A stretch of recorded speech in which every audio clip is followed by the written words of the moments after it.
Welcome viewers, আমি কালো আত্মা চলে আসলাম আরও একটি নতুন এপিসোড নিয়ে। আজকের এপিসোডে আপনাদের জন্য থাকছে ইন্টারেস্টিং কিছু ভয়ঙ্কর ঘটনা। আশা করি পুরোটা সময় জুড়ে থাকবেন, তাহলে হয়তো বুঝতে পারবেন যে আসলে ঘটনাগুলো কতটা ভয়ঙ্কর। তো আজকে প্রথমে যেই ঘটনাটা দিয়ে শুরু করতে চাই, সেই ঘটনাটা হচ্ছে ধামরাইলের একটা ঘটনা। যিনি পাঠিয়েছেন তার নাম হচ্ছে অন্তরা। তিনি ধামরাইলে তার নানুর বাড়িতে থেকে লেখাপড়া করতেন। তিনি ক্লাস 9-এ পড়তেন। আর ধামরাইলের যেই জায়গাটাতে তার নানুর বাড়ি, ওই জায়গাটা মানে অনেকটা পল্লী এলাকার মতো, অনেকটা গ্রাম অঞ্চল। এবং সেইখানটাতে কিন্তু মানুষজন একটু মানে তাড়াতাড়ি রাতের বেলা শুয়ে পড়তো। যেমন 8টা-9টার দিকে সবাই খাওয়া দাওয়া করতো, 10টার আগেই সবাই ঘুমায় পড়তো। তো সেরকমই তারা একদিন রাত্রে প্রায় 8টার দিকে তারা খাওয়া দাওয়া করতেছিলেন।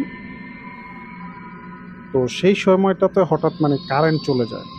তো অন্তরাও খাওয়া দাওয়া করতেছিল, তার খাওয়া প্রায় শেষের দিকে। তো কারেন্টটা চলে যাওয়ার পরে যেমন তাদের আবার জেনারেটর ছিল, জেনারেটরের লাইন আসে। তো সে মানে একটু বারান্দার দিকে যায় যে বারান্দার লাইটটা জ্বালায় দেওয়ার জন্য। কিন্তু সে যখন বারান্দার দিকে যায়, সে মানে ওই সময়টাতে কিন্তু সে পানি খায় নাই। তিনি মানে খাওয়া শেষ করছেন কিন্তু পানি খান নাই। সে গেছেন লাইট জ্বালানোর জন্য। কিন্তু তিনি লক্ষ্য করে দেখেন যে তাদের যেই মানে নানুর বাড়িতে তার বড় মামার আরেকটা ঘর ছিল, তাদের ওই ঘরটা সোজা মানে মাঝখানে উঠান আরেকটা ঘর ছিল, যেই ঘরটাতে তার মামি শুয়ে আছে এবং ওই ঘরে আলো জ্বলতেছে। মানে কারেন্ট যাওয়ার সাথে সাথে সে মানে জেনারেটরের লাইন আসার সাথে সাথে আলোটা দিয়ে দিছে। তো তখন তিনি মানে সেই ঘরটার পাশে আরেকটা ঘর ছিল, সেটা মানে বিভিন্ন ধরনের মানে আবর্জনা ভাঙাচোরা জিনিসপত্র রাখা হইতো। যেমন উপরে টিন এবং চারপাশে যেমন পাটকাঠির বেড়া আর কি, এরকম। তো সেই জায়গাটাতে আবার একটা মানে ওই ঘরটার সোজা একটা নিম গাছ ছিল, অনেক বড় একটা নিম গাছ, যেটা মানে অনেকটা খেজুর গাছের মতো লম্বা। সে লক্ষ্য করে দেখলো যে সেই নিম গাছটা থেকে কিছু একটা ছায়ার মতো মানে নেমে আসতেছে। বাট সে এইটা দেখে ওইখানটাতে মানে দাঁড়ায়া দেখার চেষ্টা করতেছিলেন যে আসলে বিষয়টা কি। কিন্তু সে কিন্তু ভয় পায় নাই, যে সে তখনও ভাবে নাই যে ওইটা একটা ভয়ঙ্কর কিছু হইতে পারে বা এরকম কিছু। সে জাস্ট যে মানে কৌতূহল যে আসলে এটা কি বা কিসের ছায়া এরকম, নাকি তার চোখের ভুল। তো এইটা ভালোভাবে দেখার জন্য সে ওইখানটাতে দাঁড়ায় থাকে। একটা পর্যায়ে সে লক্ষ্য করে যে ছায়া মূর্তিটা সেই মানে নিচে নামলো এবং সেই যে ঘরটা ছিল, সেই ঘরটা যে পাটকাঠি, ওইখানটাতে মানে একটু অন্ধকার ছিল, সেখানটাতে মানে দাঁড়ায় আছে ওই জিনিসটা, অবয়বটা। তো এটা দেখে মানে সে ভাবতে থাকে যে আসলে এটা কি আমার চোখের ভুল ছিল, না আমি কি দেখলাম। তাই সে আরেকটু ভালোভাবে দেখার জন্য সে সেখানেই দাঁড়ায় আছে যে আসলে বিষয়টা কি। তখন সে দেখতে পায় যে ওই ছায়া মূর্তিটা মানে আস্তে আস্তে সামনের দিকে আগায় আসতেছে। এবং সেই ছায়া মূর্তিটা আস্তে আস্তে একদম যে তার নানু বাড়ির যে উঠানটা ছিল, সেই উঠানের মাঝখানে আইসা সেটা মানে দাঁড়ায়। তখন তিনি মানে আবছা আলোতে তার ওই অবয়বটার চেহারাটা দেখেন যে আসলে চেহারাটা খুবই ভয়ঙ্কর। এবং পুরা চেহারাটা মানে একটা পোড়া পোড়া অবস্থা, ঠিক আছে। মানে চোখগুলা মানে আগুনের মতো জ্বলজ্বল করতেছে। মানে বিষয়টা মানে একটা সাধারণ মানুষের দেখে সহ্য করার মতো না, খুবই ভয়ঙ্কর একটা অবস্থা। এবং সে দেখতে পায় যে তার সারা শরীর মানে বড় বড় মানে সজারুর যেমন কাঁটা থাকে, ওরকম কাঁটার মতো মানে লোমে ভরা। এবং তার যে দুই চোখ দুই চোখ বেয়ে বেয়ে যে রক্ত পড়তাছে, বাট রক্ত পড়তাছে এটা বোঝা যায় না, কিন্তু আবছা আলোতে বুঝা যেতেছে যে রক্ত পড়তাছে, মানে দুইটা দাগের মতো দুই চোখের মধ্যে। তো এইটা দেখে সে যে মারাত্মক ভয় পেয়ে যায় এবং ভয়ে মানে সে কোন দিকে যাবেন বা কি করবেন এটা তিনি ভুলে যান। তো সে কিন্তু একটা বারান্দার মধ্যেই ছিলেন। সে চাইলে কিন্তু তার নানুর ঘরে চলে যেতে পারতেন। সেখানে সবাই খাওয়া-দাওয়া করতেছে। সে এইটা না করে সে মানে এক দৌড়ে চলে যায় যেই অবয়বটা ছিল সেই অবয়বটার সামনে দিয়ে দৌড়ে তার যে বড় মামার ঘরটা ছিল সেই ঘরে চলে যায় এবং সেই বড় মামি আবার ঘরে শুয়েছিল। সে মানে ঘরে ঢুকে জাস্ট মানে একটা চিৎকার দিয়ে সে অজ্ঞান হয়ে পড়ে যায়। তো পরবর্তীতে তার নানু এবং তার নানু বাড়ির যে আরো যারা সদস্য ছিল সবাই আসে। এসে তাকে জ্ঞান ফিরায়, পানি-টানি ছিটা দেয় মুখে এবং জ্ঞান ফেরার পরে তাকে পানি পান করায়। তখন মানে তারা কেউ তাকে কিছু জিজ্ঞেস করে নাই, বাট সে অনেকটা ভয় পাইছিল এবং তার সেই রাতে অনেক জ্বর চলে আসে এবং সে ওই রাতে মানে শুয়ে থাকে। তাকে আর কেউ কিছু জিজ্ঞেস করে নাই, সে ঘুমায়। পরবর্তীতে সকালে যখন সে ওঠে তাকে তখন জিজ্ঞেস করা হয় যে আসলে কি হয়েছিল। তখন সে মানে বিষয়টা খুলে বলে যে আমি এই জিনিসটা দেখছি। তবে এখানে মানে সবাই ঘটনাটা শুনছে, কিন্তু তার যে নানু সে কিন্তু মানে চোখ বড় বড় করে ঘটনাটা শুনতেছিল এবং সে মানে শুনে জাস্ট মানে কিছু আর বলে নাই। তবে সে জানতো যে এই বাড়িতে একটা খারাপ কিছু আছে, যেটা নাকি মানে অনেক আগের থেকে এই বাড়িতে আছে এবং সে যখন নতুন বিয়ে হয়ে আসে এই বাড়িতে তখন নাকি সে এটাকে প্রায় সময় দেখছে এবং সে ভয় পাইতো, বাট সে এখন অভ্যস্ত হয়ে গেছে। তো যাই হোক, সেই নানু তাকে পরবর্তীতে বিভিন্ন জায়গায় নিয়ে যায়, কবিরাজের কাছে ঝাড়ফুঁক করায়। পরবর্তীতে মানে সে কোনোভাবেই ঠিক হয় না। তবে একটা হুজুর সে বলছিল যে এই জিনিসটা খুবই খারাপ এবং অনেক শক্তিশালী। সে বলে যে এটাকে কোনোভাবে তাড়ানো সম্ভব না। তবে আমি কিছু মানে তাবিজ তাকে দিয়ে দিচ্ছি এবং কিছু পানি পড়া, তেল পড়া দিয়ে দিতেছি। এগুলো ব্যবহার করতে থাকেন। আর যত দ্রুত সম্ভব তাকে এখান থেকে তার অন্য কোনো জায়গায় তাকে পাঠায় দেন। কারণ এখানে থাকাটা ঠিক হবে না, যেহেতু জিনিসটা খুব খারাপ এবং শক্তিশালী অনেক। তো পরবর্তীতে সে যখন এসএসসি পরীক্ষা দেয়, তো সেটা দেওয়ার পরে পরবর্তীতে সে মানে ঢাকা চলে আসে তার নিজ বাড়িতে সাভারে। তো সেইখানে তিনি মানে লেখাপড়া শুরু করেন। এখন এইখানে আসার পরও মানে মূলত বেশ কিছুদিন তার ভালোই কাটে। কিন্তু ওইখানটাতে আবার একটা বিষয় হচ্ছে যে সে যে পড়ার জন্য যাইতো কলেজে, তখন মানে তার যে যাওয়ার যে রাস্তাটা, সেই রাস্তা ছিল ২ টা। তো ২ টার মধ্যে থেকে একটা রাস্তা একটু শর্টকাট, বাট রাস্তাটা মানে ভালো এবং মানুষজন সবসময় যাতায়াত করে। সবসময় মানুষজনের ভিড় থাকে মোটামুটি। আর আরেকটা রাস্তা আছে যেটা মূলত একটা মানে কিছু দূর যাওয়ার পরে একটা ফাঁকা জায়গা পড়ে, যেমন ধানি জমি থাকে ওই জায়গাটাতে। তো ওইখানে যাওয়ার পরে জাস্ট মানে ওই জায়গাটা ভালো না। অনেক মানুষ বলে যে ওইখানে অনেক সময় অনেক মানুষ অনেক কিছু দেখছে, বা ওই পথটা দিয়ে যখন যে গাড়ি দিয়ে মানুষ যাইতো তখনও নাকি বিভিন্ন ধরনের ঘটনা সেখানটাতে ঘটতো। মানে ওই রাস্তাটাকে মানে সবাই একটু অ্যাভয়েড করে চলে ওই এলাকার। এবং অনেক সময় নাকি ওইখানটাতে অনেক ধরনের মানুষের মানে গলা কাটা লাশ পাওয়া গেছে বা হত্যা করা হয়েছে এইখানটাতে। যাই হোক, ওই জায়গাটার মানে অনেক বদনাম আছে, যার কারণে ওই রোডটাতে মানুষ খুব কম যায় এবং সেই অন্তরাকেও তার বাড়ি থেকে বলে দেওয়া হয় সে যেন ওই পথটা দিয়ে না যায়। কিন্তু এখানে কথা হচ্ছে যে অন্তরা যখনই মানে কলেজে যাইতো, যাওয়ার সময় মানে সে মানে অনিচ্ছাকৃতভাবেও সে ওই রাস্তাটা দিয়ে সবসময় যাতায়াত করত। কিন্তু ওই রাস্তাটা দিয়ে যখন সে যাতায়াত করত মানে তার মনে হইতো যে সে যখন ওই জায়গাটাতে যাইতো, যে সে আসলে মানে ওইখানটাতে যাওয়ার তার নিয়ত নাই বা তার ইচ্ছা নাই, কিন্তু তারপরও কেন যেন সে যাইতাছে। মানে তার এই জিনিসটা সে মানে পরবর্তীতে যখন রাস্তাটা পার হয়ে আইসা পড়ে বা চইলা যায়, তখন তার মনে হয় যে আরে আমি এই রাস্তা দিয়ে কেন আসলাম? আমি তো চাইলে ওই রাস্তা দিয়ে আসতে পারতাম। মানে এরকম মানে তার মনে হইতাছে যে তার ইচ্ছার বিরুদ্ধে কেউ তাকে নিয়ন্ত্রণ করে, এবং তার মনে হইতো যে কেউ তাকে ফলো করে।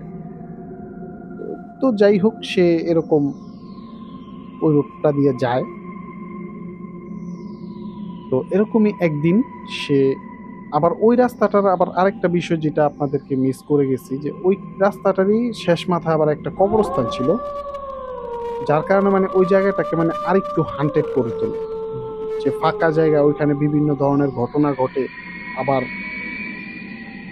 ওই পথের মধ্যেই আবার একটা কবরস্থান আছে, যার কারণে মানে অনেক সময় মানুষটা এই রাস্তাটা অ্যাভয়েড করে। আর বেশিরভাগ সময় এই রাস্তাটা ফাঁকা থাকে, খালি থাকে, মানে মানুষজনের যাতায়াত তেমন একটা বেশি এই রাস্তাটার মধ্যে নাই।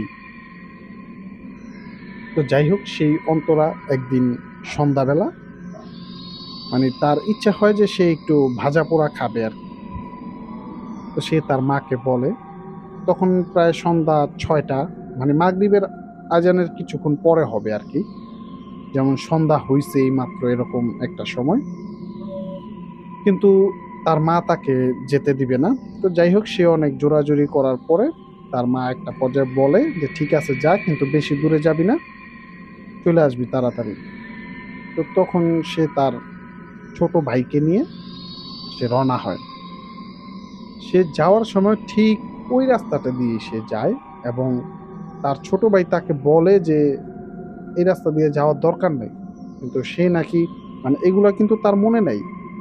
অথচ তার ছোট ভাই বলতেছে যে সে নাকি বলতেছে যে সমস্যা নাই, চল, কিছু হবে না, এত ভয় পাইস না, এরকম বলতে থাকে তার ছোট ভাইকে। মানে অনেক দূর যাওয়ার পরে মানে কোনো দোকান তারা পাচ্ছিল না। মূলত ওই জায়গাটা যেহেতু ফাঁকা থাকে, ওইখানটাতে সে দোকান কোথায় পাবে?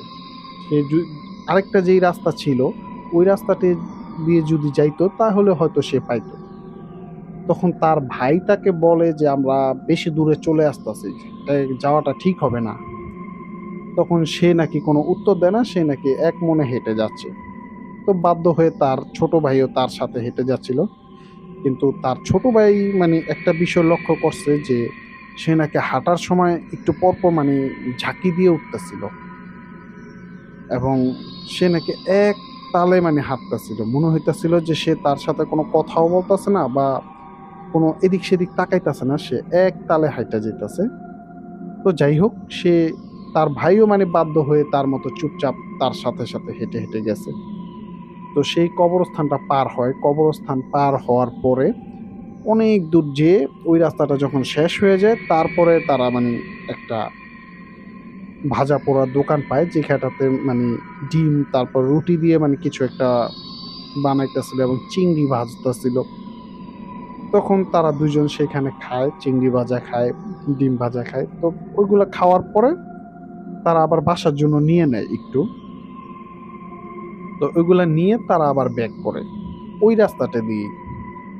তো সেম আগের মতোই ওই রাস্তা দিয়ে যখন সে আসতেছিল, এরকমই সে বারবার ঝাঁকি দিতেছিল, কিন্তু তার ভাই তাকে কিছুই বলতেছে না। তার ভাই তার সাথে চুপচাপ হেঁটে যাচ্ছে। তো একটা পর্যায়ে তারা যখন বাড়িতে আসে, সে বাড়িতে এসে দেখে যে তার পা মানে অনেক ব্যথা করতেছে। তো একটা পর্যায়ে সে যখন তার মাকে দেখায় যে দেখো মা, আমার পাটা অনেক ব্যথা করতেছে, তখন সে দেখতে পায় যে তার হাঁটুর নিচ থেকে একদম পায়ের পাতা পর্যন্ত মানে অসংখ্য খামচির দাগ তার ওই পায়ের মধ্যে। এই জন্য মূলত তার পাটা ব্যথা করতেছিল। যেমন সে আসার পরে যখন মানে হাত মুখ ধুইছে বা পায়ের মধ্যে পানি দিছে, তখন মানে ওই জায়গাগুলো মানে জ্বলতেছিল, ব্যথা করতেছিল।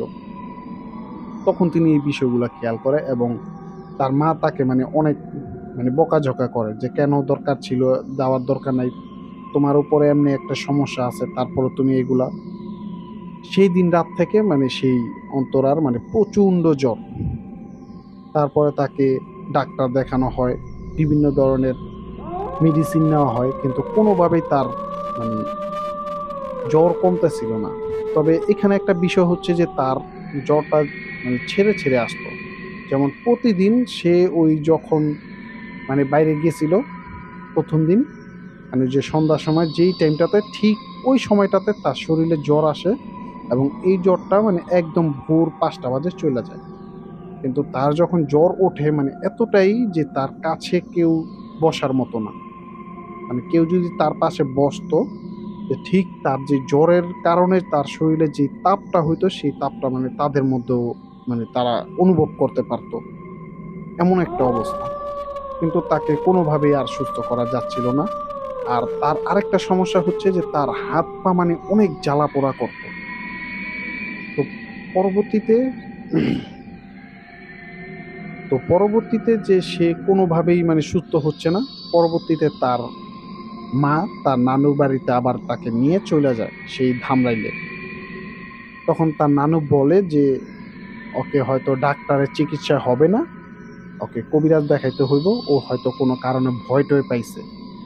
যার কারণে ওকে কবিরাজ দেখাইতে হবে।" তো তারা কবিরাজের কাছে নিয়ে যায়। তো একটা হুজুর ছিল খুবই মানে কামেলদার সেখানকার। সেই হুজুরটার কাছে নিয়ে যায় এবং এর আগেও মূলত সেই হুজুরটাই তাকে বলছিল যাতে তাকে মানে সেই সাভারে নিয়ে যাওয়া হয়। তখন সে বলে যে তার সাথে মানে সে ওই যে জিনিসটাকে দেখছিল ওইটাই মানে এখনো তার পেছনে আছে, তাকে ফলো করে বা তাকে ডিস্টার্ব করার চেষ্টা করে। তখন সে মানে তাকে তাবিজ দেয় এবং পানি পড়া দেয়, তেল পড়া দেয়। কিন্তু এখানে সমস্যা হচ্ছে যে তাকে যখন তেল পড়া দেওয়া হইতো মানে তার শরীর যেমন গরম পানি যদি কারো শরীরের উপর ঢেলে দেয় ঠিক যেইভাবে জ্বালাপোড়া করে সেম ওরকম ভাবে তার শরীরে জ্বালাপোড়া করতো। সে মানে ওইগুলা ব্যবহার কোনোভাবেই করতে পারতো না। মানে এতদিন যেহেতু জ্বালাপোড়া করতো ঠিক আছে, ওটা সহ করার মতো। কিন্তু যখন সে তেলটা ইউজ করে তার শরীরে বা তার হাতে পায়ে, তখন সে আর মানে সহ্য করতে পারে না। সে পাগলের মতো শুরু করে দেয় এবং তাকে যখনই তেল দেওয়া হয় সে তখনই দৌড়ে মানে গোসলখানায় যায় এবং সে শরীরে পানি ঢালতে থাকে। মানে তার এত পরিমাণে মানে জ্বালা যন্ত্রণা করে। আর এখানে আরেকটা বিষয় হচ্ছে যে তাকে যখন মানে তাবিজ দেওয়া হইতো, মানে তাকে ৭-৮ টার মতো তাবিজ ওই হুজুরটা তাকে দেয়। কিন্তু তার শরীর তাবিজ থাকতো না। হাতে দিছে, গলায় দিছে, কোমরে দিছে কিন্তু কোনোভাবেই সেই মানে তাবিজগুলা সে রাখতে পারতো না। সেই তাবিজগুলা যে কোথায় হারায় যেত সে নিজেও বলতে পারতো না। কিন্তু এমনও হইছে যে সে সেই তাবিজগুলা লাগানোর পরে যেমন রাতে লাগাইছে তারপরে খাওয়া-দাওয়া করে সে শুইয়া পড়ছে। কিন্তু দেখা গেছে যে সকালে উইঠা দেখে যে তার সাথে কোনো তাবিজ নেই এবং বিছানা মানে পুরা ঘরের মধ্যে সবকিছু খুঁজেও সেই তাবিজটাকে আর পাওয়া যায়নি। কিন্তু এই তাবিজগুলা যে কোথায় যাইতো মানে এটার কোনোভাবেই এটার হুদিস তারা পাইতো না কোনোভাবেই। তো যাই হোক পরবর্তীতে সেই হুজুরটাকে বলা হয়। এরপরে হুজুরটা একটা কাজ করে যে তাকে আর তাবিজ না দিয়ে তাকে একটা মানে সুতা যেটাকে বিভিন্ন ধরনের গিঁট দিয়ে এটাকে বলা হয় কাঁচ ভাঙ্গা বা কাঁচ পড়া এরকম কিছু একটা। মানে অনেকগুলা গিট্টু দিয়ে মানে দোয়া পড়ে ফু দিয়ে গিট্টুগুলা দেওয়া হয় এবং সেই সুতাটা তার গলায় একটা পরায় দেয় এবং বলে যে এই সুতাটা তুমি খুলবা না। তো যাই হোক দীর্ঘ প্রায় ১.৫ মাস পরে তার শরীর থেকে ওই সমস্যাটা কাটে। তার জ্বর বন্ধ হয় এবং সে মানে আগের চাইতে অনেকটা সুস্থ। তো যেহেতু তার লেখাপড়া আছে এজন্য সে আবার ধামরাইল থেকে সেই সাভার আবার চলে আসে। তো এইখানে এসে তার আবার একটা আন্টির বাসা ছিল তাদের সেই বাড়িটার কাছেই। মূলত ৩-৪ মিনিট লাগে আরকি যাইতে। তো সে একটা কাজ করতো যে সে তার ওই আন্টির সাথে থাকতো। তার যে আঙ্কেল ছিল সে ব্যবসা করতো যার কারণে সে আবার অন্য আরেকটা জায়গায় ব্যবসা করতো। সে ওইখানেই থাকতো।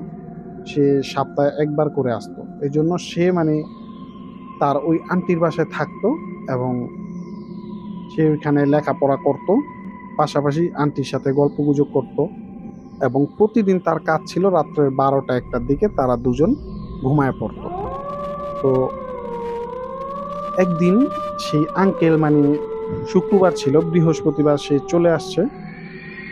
তো সে একটা ঘরে একা ঘুমাইছিল এক রুমে এবং অন্য আরেকটা রুমে তার আন্টি আঙ্কেল ছিল। তো সে যখন শুয়ে ছিল মাঝরাতে তখন রাত প্রায় ২টা-২.৫টার মতো হবে। এরকম একটা সময় তার হঠাৎ ঘুম ভেঙে যায় এবং সে চোখ খুলে দেখে যে তার পায়ের কাছে সেই যে তিনি যে উঠানের মধ্যে যে অবয়বটাকে দেখছিলেন, সেই অবয়বটা মানে হাঁটাহাঁটি করতেছে, মনে হইতাছে তাকে সে খুঁজতেছে বা কিছু একটা সে খুঁজতেছে, মানে এটা সে বুঝতে পারলো। তখন সে একটা কাজ করে যে তার ফোনটা খুঁজে বের করে এবং সে ফোনের লাইটটা মানে জ্বালায়, যে দেখার জন্য আসলে এটা কি তার স্বপ্ন ছিল নাকি। সে মানে শোয়া থেকে উঠা বসে, বইসা সে মানে দেখার জন্য লাইটটা মারে। তো সে যখন লাইটটা মারে, সে দেখতে পায় যে সেই অবয়বটা মানে সত্যি সত্যি তার সামনে, তার পায়ের কাছে বসে আছে, এবং সেটা যে নিঃশ্বাস ছাড়তেছিল, সেই নিঃশ্বাস থেকে মানে প্রচন্ড দুর্গন্ধ আসতেছিল। এটা দেখে সে মানে একটা চিৎকার দেয়, সেখানে জোরে একটা চিৎকার দেয়, এবং সাথে সাথে তার যে আঙ্কেল আন্টি ছিল পাশের রুম থেকে দৌড়ে আসে এবং বলে যে কি হয়েছে কি হয়েছে। তারা মানে তাকে জিজ্ঞেস করতে থাকে যে কি হয়েছে। পরবর্তীতে সে শুধু মানে ভয়ে, মানে সে কি বলবে মানে এরকম বলার মতো মানে তার মুখ দিয়ে কোনো সাউন্ড আসতেছিল না। তখন তার আঙ্কেল আন্টি বসে তাকে বিভিন্ন ধরনের আশ্বস্ত করে, তাকে পানি দেয়, তাকে জিজ্ঞেস করে যে কি হয়েছে, তুমি ভয় কেন পাইছো, ভয় পাইছো নাকি, মানে বিভিন্ন কিছু তাকে জিজ্ঞেস করতে থাকে, কিন্তু সে কোনো উত্তর দিতে পারতেছিল না। তো যাই হোক, একটা পর্যায়ে তার যে জামাটা ছিল মানে উন্না, সেই উন্নাটা কিন্তু সেই তার মানে খাটের যেই মানে নিচের সাইডটা ওইখানটাতে মানে ঝুলে আসিল, মানে তার গায়ে ছিল উন্নাটা বড় ছিল মানে ওই জায়গাটা। তো একটা পর্যায়ে তার মনে হইতেছিল যে তার আঙ্কেল আন্টি তাকে যখন আশ্বস্ত করতেছিল, হ্যাঁ, তখন মানে মনে হইতেছিল সেই উন্নাটা কেউ একজন মানে খাটের নিচ দিকে টানতেছে, এবং উন্নাটা যেটা মানে যাইতেছে আস্তে আস্তে, এটা সে বুঝতে পারতেছিল। তো সে তখন একটা কাজ করে যে উন্নাটা কোথায় যেতেছে উকি মারে, উকি মেরে দেখে যে উন্নাটা মানে ঠিক খাটের নিচের দিকে যাচ্ছে। তখন সে কি করে যে সেই খাটের নিচের দিকে একবার তাকায়। মানে আঙ্কেল আন্টি জাস্ট তার দৃশ্য দেখে অবাক হচ্ছিল, তারা বুঝতে পারতেছিল না যে আসলে ও কি করতে চাইতেছে বা কি বলতে চাইতেছে। ও যখন সেই মানে খাটের নিচের দিকে তাকায়, সে যখন মানে নিচটায় উকি মারে, ঠিক তার মনে হলো যে ওই অবয়বটা তার ঠিক মানে কয়েক আঙ্গুল দূরে হবে, ঠিক তার দিকে তাকায় আছে, তার চোখের দিকে। এইটা দেখে সে আরেকটা চিৎকার দিয়ে সেখানে অজ্ঞান হয়ে যায়, এবং পরবর্তীতে সেই আঙ্কেল আন্টি মানে এরকম অবস্থা দেখে তার বাড়িতে ফোন করে এবং তার মা বাবাকে নিয়ে যায় ডেকে। পরবর্তীতে বলে যে এই সমস্যা হয়েছে, ও হয়তো ভয় পাইছে। পরবর্তীতে ওর যখন জ্ঞান ফিরে, তখন সে মানে এই সমস্ত ঘটনা তাদেরকে খুলে বলে। তখন তার মা তাকে জিজ্ঞেস করে যে তোমার যে একটা কাজ ভাঙ্গা দেওয়া হয়েছিল, যে গলার মধ্যে যে সুতাটা, ওইটা কোথায়। তখন সে বলে যে আমি তো মানে কলেজে যখন বাসে আসতেছিলাম, তখন সে বাসের মধ্যে সেই সুতাটা ছিঁড়ে ফেলে দেয়, কারণ এইটা নাকি তার ভালো লাগে না, বা অনেকে তাকে অনেক কথা বলে, যার কারণে সে বাসের মধ্যে বসে বসে সেই সুতাটাকে ছিঁড়ে ফেলে। এবং সেই সুতাটা তিনি কিন্তু ছিঁড়ছে আরও প্রায় সপ্তাহখানেক আগে, কিন্তু এই সপ্তাহখানেক পরে তার সাথে এরকম ঘটনা ঘটলো। পরবর্তীতে তার মা তাকে নিয়ে আবারও সেই ধামরাইল চলে আসে এবং সেই হুজুরটার কাছে যায়। পরবর্তীতে সেই হুজুরটা তাকে বলে যে ওইটা ছিঁড়ে ফেলার কারণেই এই সমস্যাটা হয়েছে। তো পরবর্তীতে ওই হুজুরটা তাকে আবারও আরেকটা এরকম কাজ পড়া বা কাজ ভাঙ্গা পড়া এরকম দেয়, কিন্তু বলে যে এটা আর কোনোভাবেই খোলা যাবে না, কমপক্ষে ৩-৪ বছর তোমার এটা ক্যারি করতে হবে। আর এটা যখন মানে নিজে থেকে মানে ছিঁড়ে যাবে, হারাই যাবে, তখন আর এটা আর লাগানোর প্রয়োজন নাই, কিন্তু নিজে থেকে এটাকে কোনোভাবেই খোলা বা ছিঁড়ে ফেলা যাবে না। পরবর্তীতে সেই কাজ ভাঙ্গাটা সে মানে কোমরের মধ্যে বেঁধে নেয়, মূলত মানে গলার মধ্যে বাঁধলে হয়তো সবার চোখে পড়ে, যার কারণে সে কোমরের জিনিসটা ক্যারি করেন। তো তারপর থেকে মানে তার সাথে এরকম কোনো মানে ভয়ঙ্কর ঘটনা ঘটে নাই, তবে তার কাছে মনে হয় যে দূর থেকে কেউ একজন তাকে ফলো করে। মানে এটা তার আগেও মনে হইতো, মানে তখনও মনে হয় এবং অনেক সময় দেখা গেছে সে একা একটা ঘরে বসে আছে, কিন্তু তার মনে হইতাছে যে আশেপাশে কেউ একজন আছে, যার মানে উপস্থিতি সে টের পায়, যে কেউ একজন তাকে ফলো করতেছে বা দেখতেছে, মানে এরকম। তবে ওই হুজুরটা বলছে যে যাই হোক তুমি ভয় পাইবা না, জাস্ট তুমি এই কাজ ভাঙ্গাটা কোনোভাবে খুলবা না। এরকম হইতে হইতে একটা সময় দেখবা যে এটা আর হইব না, যেহেতু এই জিনিসটা খুবই খারাপ এবং অনেক শক্তিশালী। তো এটা এত সহজে যাবে না, তবে এটা আস্তে আস্তে এটা চলে যাব। তো জাস্ট এই কথাগুলা তাকে বলে দেয় সে, আর তাকে কিছু দোয়া শিখায় দেয়। এই দোয়াগুলা তুমি সকাল বিকাল পড়বা, আর সকাল দুপুর মানে সন্ধ্যা এই সমস্ত মানে সময় কোনো ভয়ানক জায়গা বা নির্জন জায়গায় একা একা তাকে যেতে না করছে, মানে বাসা থেকে বের হইতে তাকে না করছে। বাসা থাকলেও যাতে সবার সাথে থাকে, এবং যখন একা থাকে সে যেন মানে কিছু দোয়া এবং তাকে আমল শিখিয়ে দেয়, সে যেন নামাজ পড়ে। এগুলা তাকে ওই হুজুরটা বলে দেয় যে এগুলা করলে এই জিনিসটা আস্তে আস্তে চলে যাবে, যেহেতু জিনিসটা অনেক খারাপ একটা জিনিস এবং অনেক শক্তিশালী, এটা এত সহজে যাবে না সে বলছে। তো এখনো তার এরকম চলতেছে। মূলত এই ঘটনাটা 2012-13 সালের ঘটনা। সে ওই কোমরে যা তার যেই মানে সুতাটা দিছিল সেটা পরবর্তীতে ছিঁড়ে গেছে, কিন্তু এখনো তার কাছে মনে হয় যে কেউ তাকে ফলো করে, কিন্তু সে কাছে আসতে পারে না। সেই আমলগুলা সে এখনো করতেছে, এবং এখন মূলত তার বিয়ে হয়ে গেছে, তার সংসার আছে, এবং সে এখন ভালো আছে। বাট সে ওই আমলগুলা সে এখনো করে, যার কারণে তার আর কোনো এরকম ক্ষতি তার হয় না। সো ভিউয়ার্স, এই ছিল ঘটনা। তো এই ঘটনাটা যদি আপনাদের কাছে ভালো লেগে থাকে তাহলে লাইক কমেন্ট ও শেয়ার করুন, এবং আমাদের কালো আত্মা ইউটিউব চ্যানেলটি সাবস্ক্রাইব করতে ভুলবেন না। পাশাপাশি আপনি যদি ফেসবুক থেকে দেখে থাকেন এই ঘটনাগুলো, তাহলে অবশ্যই আমাদের পেজটিতে একটা ফলো দিবেন। সো ধন্যবাদ, ভালো থাকবেন।